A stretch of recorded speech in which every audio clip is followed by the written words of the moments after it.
Guan, more people Yeah, getting fired at Amazon. I know. Actually, when I think about the recent layoffs, something came to mind, which is have you guys seen Jaws 2? Jaws 2, the tagline reads, just when you thought it was safe to go back to the waters. And Amazon just recently began another round of mass layoffs with Meta, with lots of other companies. So I can read through all the lists, right? That Amazon has started to lay off, 9,000 people. Gap is laying off 1,800. Dropbox too, and also in terms of Disney layoffs too. I mean, everybody. I mean, I think this year is really the year of layoffs. And it started with the tech industry, and now Amazon is also facing it.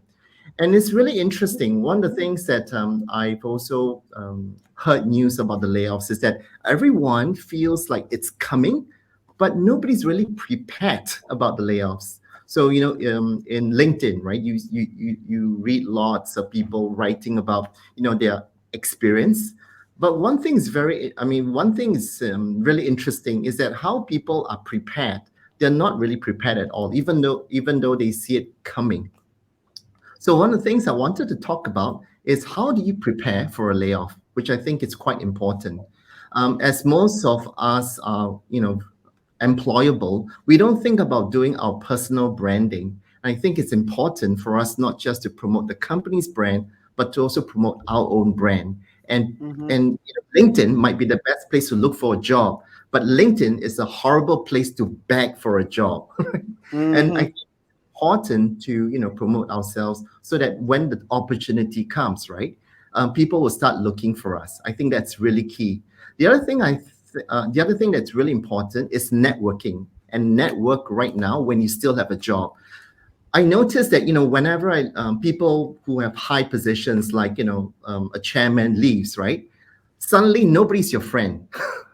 The title becomes who you are. So I feel Mm. that sometimes we don't reach out to the right context, and the clients could be our best friends because the clients are who pays our bills. And maybe everybody you work with are fake friends, right? I mean, they're obviously friends because they want a particular job from you. And I think that the third and most important thing is to prepare well before the time comes. So whether you are able to make sure that you've got the right data to put things together, because I see people fumbling, crying, just really desperate to get the job. So anyway, I mean, the layoffs is going to be something normal, and I think it's important for us to be prepared. Don't you guys? I mean, how do you guys feel about it? Me, 100% having a voice, having an opinion, being out there on social media, showing people who you are, what you've got to say, not in a false way, being yourself. If you want a job, you have to have an opinion, you have to have a point of view, but you have to respond interact you have to have integrity, I think. Yeah. I'm seeing the emotional posts, and sometimes it's like, oh, I don't know if that's the appropriate way. You see some people go on and they attack the company that's let them go. That's not that's not a smart thing to do if you want to get a job, because nobody wants to employ you. Yep. But emotions are running high, and some people feel so betrayed and let down by the companies. And there's still this trust in businesses taking care of people, when at the end of the day, that's not what that's not the reality, right? But yeah, so Yeah. you got to take care of your voice and make sure your resume or CV is up to date as well. Well, Mm. I'm the other I'm going to thing. speak on behalf of the digital introverts. I mean, I'm pretty much that. I hardly ever do anything online. I mean, I post about once every 2 weeks when the no show is coming up. But I am someone who is maybe not as extroverted, or at least I don't express myself very much on social media. And I do agree. There's a need for everything you spoke about, Andrea. But I don't. It's like one of those things. You go like this. We have to be true to ourselves. And yet some of the things we have to do, it's like adulting in the digital world means you have to have a social media account or a number of social media accounts, which it may not be the actual thing you do. I mean, it's not the Mm. biggest thing. Although, yeah, I say this as I'm, even as we speak, planning a whole series of TikTok videos, which I know I must do at some point. I mean, You got to find your own paths, and your own social media channels. But you don't have to do a lot. share an article that you haven't written, somebody else could have written, and just put a point of view, one paragraph, once a week. And tell people why you're sharing it and why you think they should read it and what they're going to get from it. It's not a lot. And that's what, every time I run my training session, I haven't got time for this. I'm like, you can share an article a week because you're reading at least 10. Yep. Everybody's paying attention to something that they care about. So it's just about taking that extra step, and it shouldn't be overwhelming. And and you're here, Joe. The introvert is here. So, you're already doing something. People know who you are and what you stand for by being part of this, I think there's two other things with regards to the whole layoff thing. One of them is, so like Guan was saying, is prepare yourself. And the other thing is, and preparing yourself is really important insofar as personal branding and getting your message out there. So Andrea's saying share other people's stories with your opinion, but also share your own stories. Yeah, absolutely. And stories where you were here, something happened, and now you're there. The problem with the crying out ones at the moment is you were here, something happened. There's no positive end to the story. So nobody's learning anything from it apart from the fact that you're disgruntled. So I think the hero's journey hasn't come to completion in that cycle. You got to talk about a different cycle rather than the pain cycle you're in. Some people would say, but the pain cycle makes you authentic and everything else. Well, sure, but I think it could be brand damaging in the short term if you're looking for the job. You can talk about that, how it made you feel later, perhaps. I don't know. It's just one of those things. But that how you feel part, I mean, anyone who's been through that, from a psychology perspective, it is know who you are without the company. You got to know who you are. But I've been through it before where my identity was so tied up with a particular business that when I went out of that business, I didn't know who I was anymore. And that was really, I was in my 20s. That was like really hard. And I think for people who are in a business that thinks that this is the be all and end all of who they are, and they wear the suit with pride. No, tell me about yourself. Well, I work for such and such. I mean, that's the first thing that comes out of your mouth.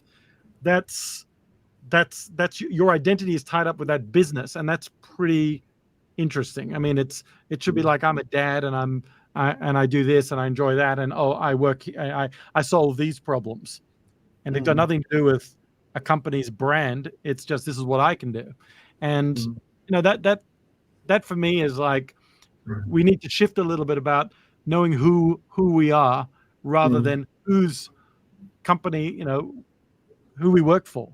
Yeah. And sorry to interrupt, but I mean, isn't part of your identity also what you do? I mean, like if you talk about a famous footballer, right? You don't just say like, well, I'm this guy. I'm with the team. I do belong to a team. I'm the striker for this particular. I think part of what I think is an issue sometimes is we also try to tear ourselves away from the rest of our identity when it is a significant part of identity. I mean, Guan is an advertising man. I'm a presenter. I'm an MC. I can't run away that far from that particular idea. I think Joe, what you just said then was what your skills are, not who you work for. So, for example, go ahead, Guan. Sorry, Tim, to interrupt. I think there's a difference between who you are and the reason you work for. So I think, Tim, I mean, what you said about, when I work for, say, BBDO, right? And if anything happens, because I'm so attached to BBO and I claim my title there, when the title has disappeared, I become just a creative person.